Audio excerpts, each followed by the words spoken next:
5. bab. Адамдын санжырасы мындай. Кудай адамды Кудайга окшоштуруп жаратты. Аларды эркек аял кылып жаратып, аларга батасын берди. Жараткан күнү аларды Адам деп атады.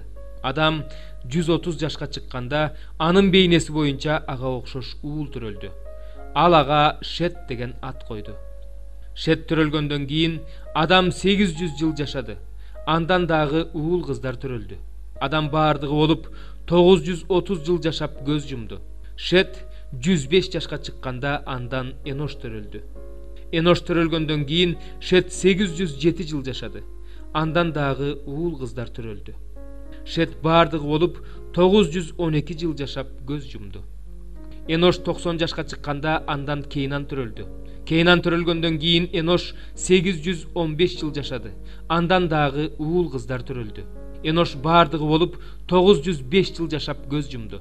Кейнан 70 жашка чыкканда андан Маалалел төрөлдү. Маалалел төрөлгөндөн кийин Кейнан 840 жыл жашады. Андан дагы уул кыздар төрөлдү. Кейнан баардыгы болуп 910 жыл жашап көз жумду. Маалалел 65 жашка чыкканда андан Жарет төрөлдү. Жарет төрөлгөндөн кийин Маалалел 830 жыл жашады. Андан дагы уул кыздар төрөлдү. Маалалел баардыгы болуп 895 жыл жашап көз жумду. Жарет 162 жашка чыкканда андан Энох төрөлдү. Энох төрөлгөндөн кийин Жарет 800 жыл жашады. Андан дагы уул кыздар төрөлдү. Жарет баардыгы болуп 962 жыл жашап көз жумду. Энох 65 жашка чыкканда андан Матушал төрөлдү. Матушал төрөлгөндөн кийин Энох Кудай алдында 300 жыл жашады. Андан дагы уул кыздар төрөлдү. Энох баардыгы болуп 365 жыл жашады. Энох Кудай алдында түз жүрдү. Анан жок болуп кетти, анткени аны Кудай алып кетти. Матушал 187 жашка чыкканда андан Лемек төрөлдү.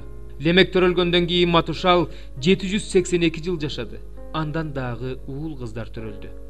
Матушал баардыгы болуп 969 жыл жашап көз жумду. Лемек 182 жашка чыкканда андан уул төрөлдү. Ал ага Нух деген ат коюп, бул бизге биздин ишибизде, теңир каргаган жерди иштеткенибизде сооронуч болот деди. Нух төрөлгөндөн кийин Лемек 595 жыл жашады. Андан дагы уул кыздар төрөлдү. Лемек баардыгы болуп 777 жыл жашап көз жумду. Нух 500 жашка чыкканда андан Шем, Хам, Жепет төрөлдү. 5. бөлүм. Ыйса элди көргөндө тоого чыкты. Ал отургандан кийин шакирттери жанына келишти. Ошондо Ыйса аларга мындай деп насаат айта баштады. Руху жакырлар бактылуу, анткени асман падышачылыгы алардыкы. Ыйлагандар бактылуу, анткени алар сунушат. Момундар бактылуу, анткени алар жерди мурасташат. Адилеттикке ачыккандар жана суусагандар бактылуу, анткени алар тоюшат. Райымдуулар бактылуу, анткени аларга да райым кылынат. Жүрөгү таза адамдар бактылуу, анткени алар Кудайды көрүшөт. Тынчтык орнотуучулар бактылуу, анткени алар Кудайдын уулдары деп аталышат. Чындык үчүн куугунтукталгандар бактылуу, анткени асман падышачылыгы алардыкы. Мен үчүн кордук көрсөңөр, мен үчүн куугунтукталсаңар, мен үчүн жалган жалаага калсаңар, бактылуусуңар. Кубанып шаттангыла, анткени асмандагы сыйлыгыңар чоң, силерден мурунку пайгамбарларды да ушинтип куугунтукташкан. Силер жердин тузусуңар. Эгерде туз өз даамын жоготсо, аны кайра кантип калыбына келтиресиң? Ал адамдардын тепсендисине ыргытылуудан башка эч нерсеге жарабайт. Силер дүйнөнүн жарыгысыңар. Тоо үстүндөгү шаар жашырына албайт. Чыракты жандырып, анын үстүнө идишти көмкөрүп койбойт. Үйдөгүлөрдүн баарына жарык берсин деп, аны чырак паяга коет. Силердин жарыгыңар да адамдардын алдында так ошондой жаркырап турсун. Алар силердин жакшы иштериңерди көрүп, асмандагы атаңарды даңкташсын. Мени мыйзамды же пайгамбарлардын сөзүн жокко чыгаруу үчүн келди деп ойлобогула. Жокко чыгаруу үчүн эмес, аткаруу үчүн келдим. Мен силерге чындыкты айтып коеюн, асман менен жер жок болмоюнча, баардыгы аткарылмайынча, мыйзамдын бир да тамгасы, бир да белгиси жок болбойт. Ошондуктан ким бул осуяттардын эң кичинесин аткарбаса, жана башкаларга да ошентип үйрөтсө, ал асман падышачылыгында эң кичинекей деп аталат. Ал эми ким аткарса жана үйрөтсө, ал асман падышачылыгында улуу деп аталат.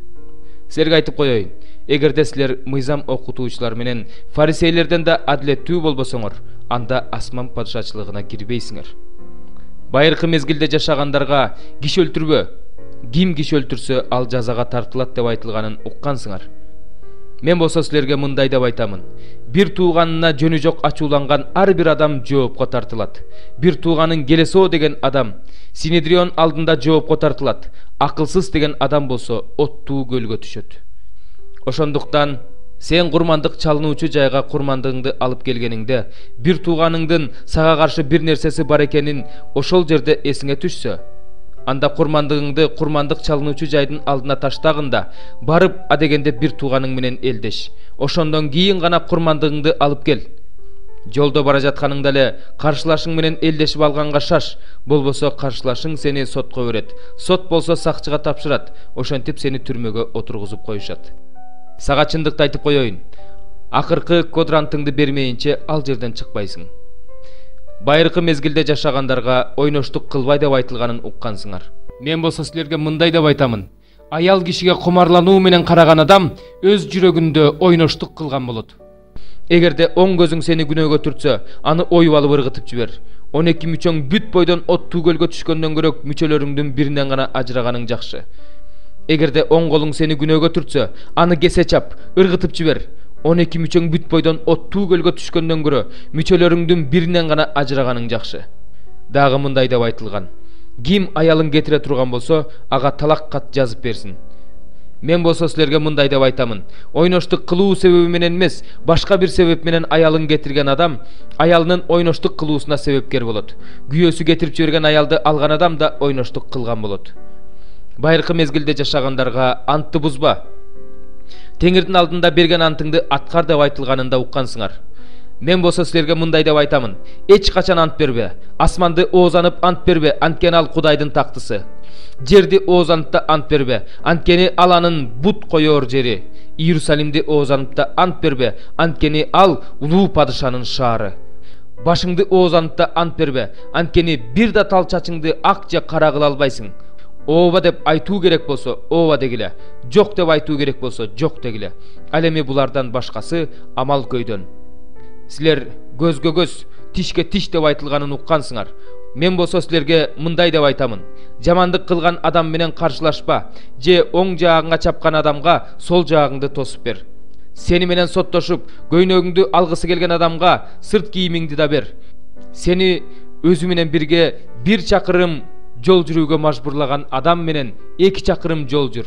Сураганга бер, карыз сураган адамга тескери караба. Жакыныңды сүй, душманыңды жек көр деп айтылганын уккансыңар. Ал эми мен силерге мындай демекчимин. Душманыңарды сүйгүлө, силерди каргагандарга батаңарды бергиле. Силерди жек көргөндөргө жакшылык кылгыла. Силерди таарынткандар үчүн жана куугунтуктагандар үчүн сыйын кыла.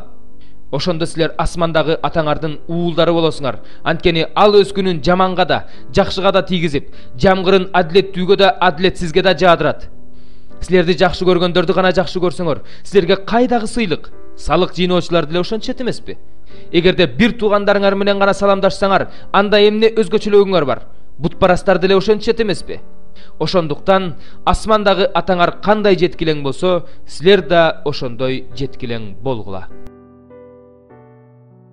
5-бөлүм.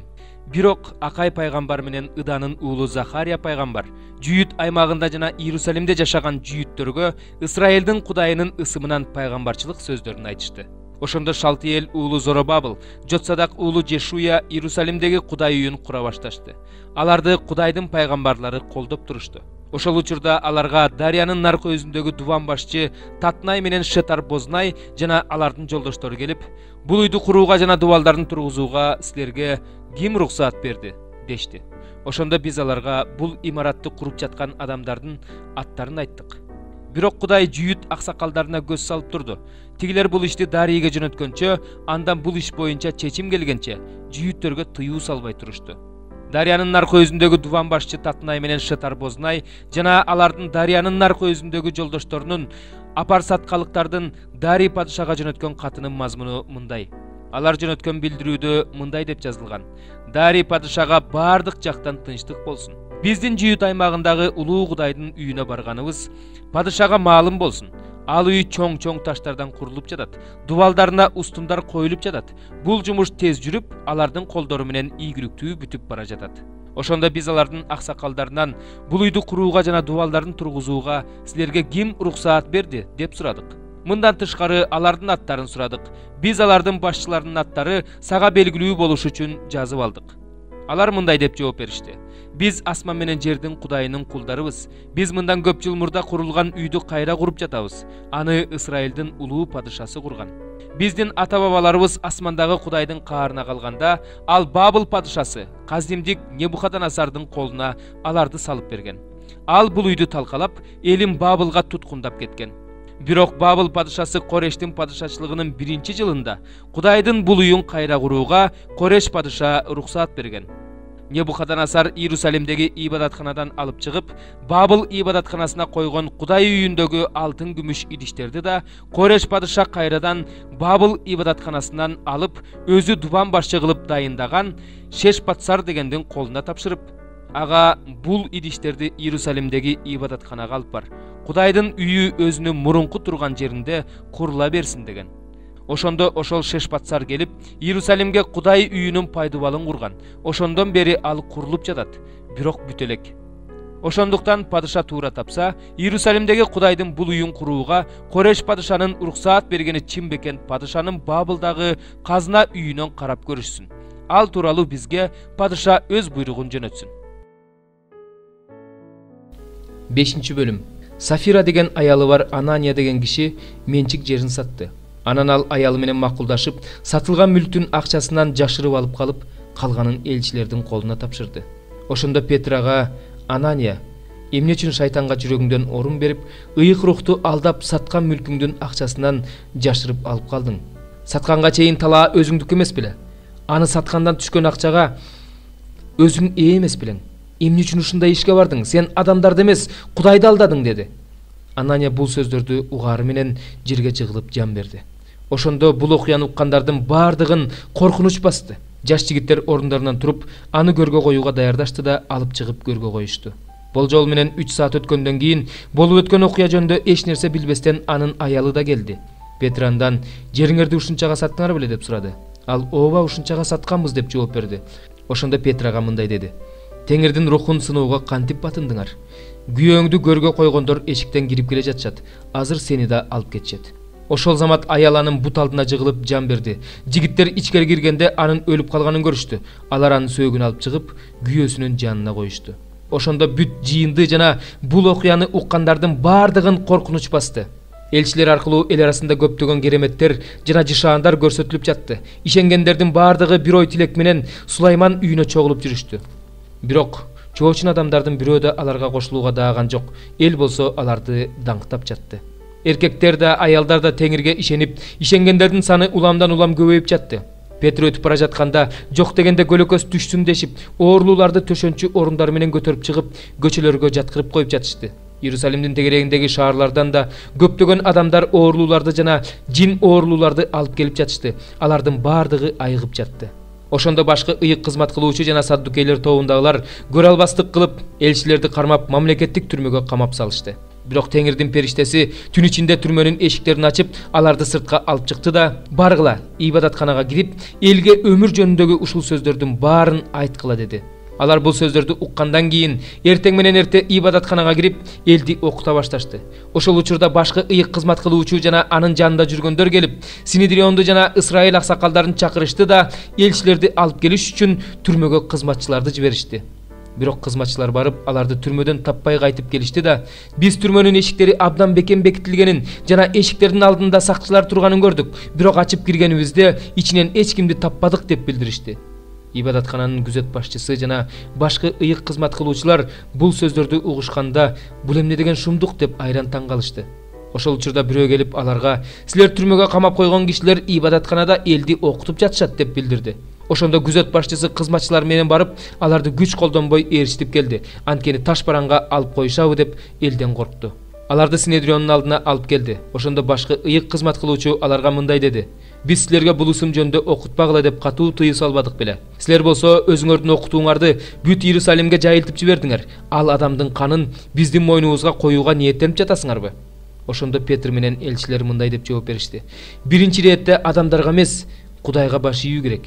Ата бабаларыбыздын Кудайы силер жыгачка асып өлтүргөн Ыйсаны тирилтти.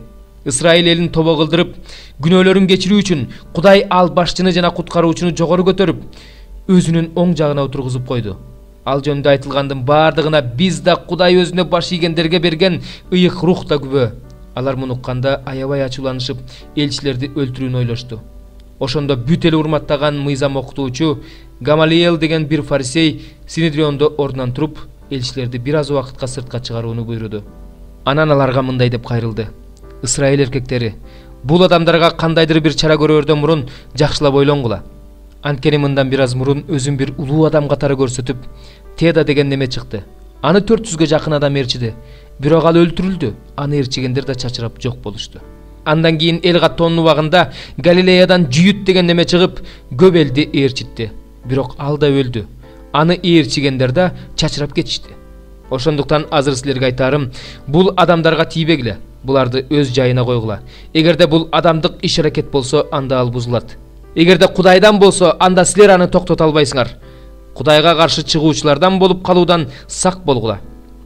Алар анын айтканына көнүштү. Элчилерди чакырып сабатышты да Ыйсанын ысымы жөнүндө жарыялоого тыюу салышты. Анан аларды бошотуп жиберишти. Алар болсо Теңир Ыйса үчүн кордук көрүүгө татыктуу болушканына кубана Синедриондон чыгып кетишти. Ошондон кийин алар күн сайын ибадатканада жана үйлөрдө адамдарды окутуп, Ыйса Машаяк жөнүндөгү жакшы кабарды таратууну токтотушкан жок.